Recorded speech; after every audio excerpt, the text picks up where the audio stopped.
For NYUpSyracuse.com, this is Matt Parrino and Ryan Talbot, and we are heading into week 2 of OTAs. It was an interesting week 1. We got our first look at Ed Oliver, Josh Allen running the first team. Last year he was with the third team, and that's where we're going to discuss some things today because Josh Allen was in the news last week. Local radio station WGR 550 had on Aaron Schatz from ESPN, and he was very pointed with his comments about Josh Allen, talking about, that he doesn't think that there is a starting NFL quarterback waiting to come out in Josh Allen. And that got Ryan and I thinking, let's discuss this a little bit because, listen, we've both been pretty pro Josh Allen throughout his rookie season. I was able to watch him up close and personal in practice and at games and talk to him in the locker room, see what this team thinks of him, around him, and we wanted to discuss our thoughts on this. So let's start with the basics here, Ryan. First of all, do you think Josh Allen has the potential to be a good starting quarterback in the NFL? Yeah, I think without a doubt he has that ability. If Schatz had simply just said, I'm not a believer in Josh Allen, that would not have been a headline grabber because there's a lot of NFL draft analysts who, before the draft last year, all throughout, have kind of stuck to their guns and said, this is a guy we don't see panning out, or this is a guy who's not going to make it because of the completion percentage, whatever the case may be. That wouldn't have been a big deal. It's the fact that he said, I don't see an NFL starting quarterback in Josh Allen. Here's a guy that played behind a poor offensive line last season. Here's a guy who, when he was first inserted into the lineup, had Kelvin Benjamin as his number one wide receiver. A guy that's still sitting out there in free agency, can't find a home at this point in the offseason. So, that kind of tells a big part of the story is Allen was thrown into the fire with a lot of subpar to below average weapons, and yet he still held his own when he was brought into the lineup. He definitely looked like a different quarterback when he came back from that elbow injury, and he was a guy that by the end of the year you saw flashes of I don't want to say greatness, but you saw flashes of amazing play, whether it was with his feet or with his arm. So I definitely think that he has the ability to be a quality NFL starter. The completion percentage is something that I think it's interesting. I think I saw a comment on social media that, Josh Allen is going to be, the real test for, people who are on one side of the argument, whether it be for analytics or whether it be with, the traditional scouting mindset where you're able to evaluate a player based on how he looks to you. And I think that you take Brandon Beane and Sean McDermott and what they've done, to put him in the best situation possible to be successful.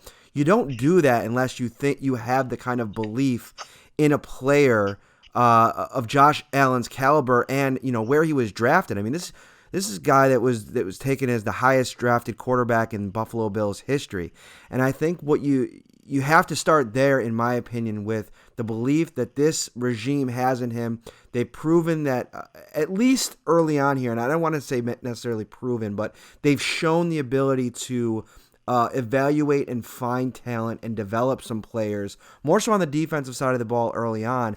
But they have the experience in Carolina with what Cam Newton was able to do. And at times, early on in his career, going back to his time at Auburn, Cam Newton has not always been the poster child for accuracy. So I think you take that question, is Josh Allen a NFL starting quarterback? His last 5 games, he threw for over 200 yards with a right tackle who at times, I've gone back now and watched some of the game film, and Jordan Mills was really, really bad at times. And the importance of that position can't be understated, especially for a young quarterback. Some of his highlight reel plays, you go back to the Jacksonville game when he hit Robert Foster, downfield for that highlight reel touchdown. The pass protection broke down. Jordan Mills on the right side. Jason Kroom, who was the starting tight end, blew his block. And before he had about 3 seconds before he was absolutely getting crunched. And that's the kind of things that he was dealing with in his rookie season. And what he showed, which was what I was most impressed with, was the ability to take all of that in stride, realize that he's going to have to do more with less. And at times he didn't. And at times he did. But I think to take that what he was able to do as a rookie, that small sample size, and say definitively one way or the other, is just not the way to go on this. Yeah, I agree with that completely. And like you said, that offensive line really let him down at times last season. And by the end of the year, I think he knew that he couldn't depend on them. And there were times where in his head, that internal clock went off. Maybe even if there was quality blocking in certain scenarios, where he said, "Okay, if I don't see someone get open really quickly, I'm going with my feet. I'm running with it." He's going to enter year two with a much different offensive line, and time will tell how this unit performs because they need some time to mesh together. But on paper, this is a significantly better unit that should be able to give him that protection to allow him to scan the field, to not necessarily take off with his feet automatically, or when he is going to run with the ball, it can be plays that have been called outside of the huddle from Brian Dable, where it's a planned run and the blocking can be there in front of him. So I think that's big. Two games that I've watched recently were both of his Miami games, the win and the loss, and I came away impressed in both performances. He made some big time throws in both of those games. One from Buffalo's own end zone there. It was a 3rd and 11 play, and he hit a receiver down the sidelines for almost a gain of 20. Had some really good throws on the run. So by the end of the year, you did see a lot to his game that wasn't there early in the year, where he was thrown in the fire. It was pretty obvious he wasn't ready at that point of his rookie year, but when he had Anderson and he had Barkley to go and talk with, and he was out for that time with the injury, he really did grow off the field. Mm-hmm. You look. I know it's easy, and you got to take into account with Schatz and other media professionals like him. They're very analytics driven, and I understand. You look at the compilation of the box scores, and the completion percentage isn't there, but you have to go a little bit deeper. And I know that some people can get fooled a little bit by seeing some of the social media reaction to some of the big moments. I mean, you go back to early in the season, even in training camp, if you remember, when there was that real errant pass that Josh Allen threw in one of the drills, and national people were picking up and retweeting it. That kind of confirms your bias. You know what I mean? If you're going in not a fan of a guy like Josh Allen, that you take that and it festers, and you let that kind of guide all of your takes going forward. And then when you have any type of little things to use in the argument, like a completion percentage, but moving on from that, there's more at play here, and I think that you look to last season and some of the things that Josh Allen was dealing with on the field. Off the field, if you look at the structure from a coaching staff perspective, he had a first-year offensive coordinator in Brian Dable that he was trying to build a relationship. He had a quarterbacks coach who's actually really a wide receivers coach and really hasn't done a lot at the NFL level in that role, and somebody that me personally, I never really saw a bond. I never really saw Josh Allen talking about, working with, David Culley and the impact that he had on him. So now you fast forward to this year, you get a guy that in Ken Dorsey, who, number one, has worked with an elite level NFL quarterback in Cam Newton, and who also played the position in the NFL, a Heisman Trophy winner. I think that there's so many more things around Josh Allen, not only the players and the improvement on the roster, but from a coaching perspective, that I think lends itself to him developing, which making that statement that Schatz made, that there's no chance that this guy could be an NFL quarterback. I think that's just a bit faulty. Yeah, I agree with that, and that's a great point on Dorsey. And even going further with Brendan Bean, Bean has been very adamant about saying it's not so much accuracy issues with Josh Allen, it's the fact that he tries to stretch the field a little bit too much at times, where he's not taking those easy completions underneath. And I think that's something they're going to really drill into him this summer. Say, listen, it's okay at times to target Cole Beasley on a 5-yard pass play, or take the short routes, whoever it may be. You don't have to stretch 15, 20, 30, 40 yards down the field every throw. If you think the play is there, by all means, let it rip. But at the same time, don't put yourself in the offense in a situation where you're facing a 3rd and 10 or longer just because you're trying to stretch the field all that time. So I think little things like that We'll get through to him with the work with Ken Dorsey, with the upgrades in terms of talent on the field. So I'm excited to see what he can do. Will he ever be a 60% passer?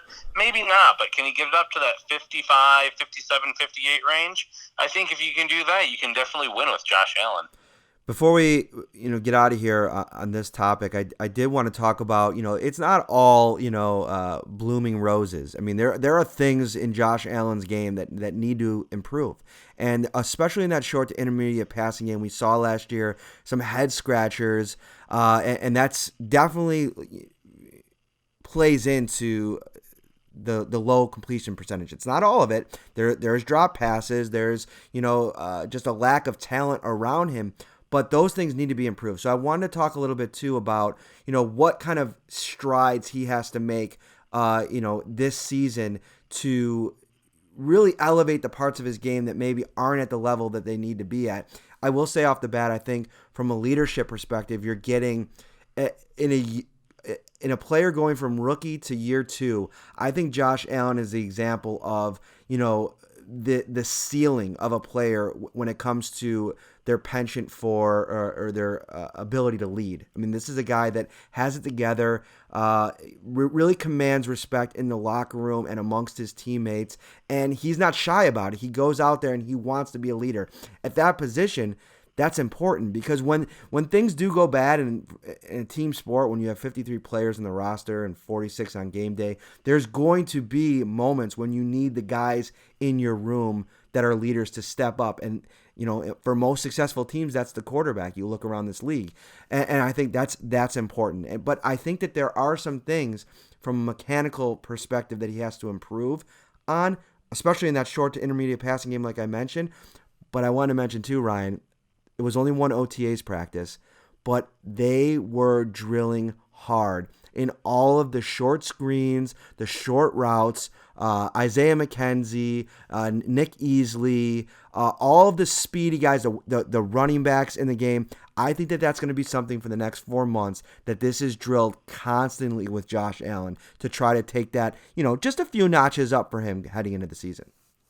And if he can do that and he can do it consistently, that's going to help him and it's going to help this offense a great deal, because all of a sudden, if you're hitting those quick hitters, it will free up some things, down the field, because all of a sudden you're going to have those defensive backs, the linebackers that are going to kind of like be sitting low, waiting for those quick hitters, those slants, those screens, and that's when you can really open it up with those deep passes, which he has the arm talent to obviously do on a regular basis, to Robert Foster, to John Brown. So, it goes hand in hand. If he can get that short passing game going and he can show that accuracy there, it's going to benefit him in the deep passing game as well. We're going to get out of here. Before I do, guys, I do want to remind you, for all you Buffalo Bills fans out there, thank you so much for, always checking out our content. But for as many people that are down on Josh Allen, there are plenty of people that are very high on Josh Allen. Chris Sims was in town. He's going to be putting together a podcast, I read. I'm very interested to see what kind of content he got from Josh Allen. He's very high on Josh Allen. So I think it's also important to remind everybody that, everybody's entitled to their opinion. And it's up to the player and the athlete to prove that they are what all fans are hoping that they are, and it's going to be fun to watch this season. Yeah, without a doubt. So the analytics people, different people in the national media, they'll have their say, but when all is said and done, the next 2, 3, maybe 4 years, the Bills fans and the football world is going to know if Josh Allen is truly a starting quarterback in this league. And by, I thought as a rookie, we saw some glimpses of what the future could hold. And if he builds on that, you're going to have a pretty special player here in the NFL. Guys, for all your Buffalo Bills content, as always, thank you for listening. Keep it locked on to NY Up, Syracuse.com.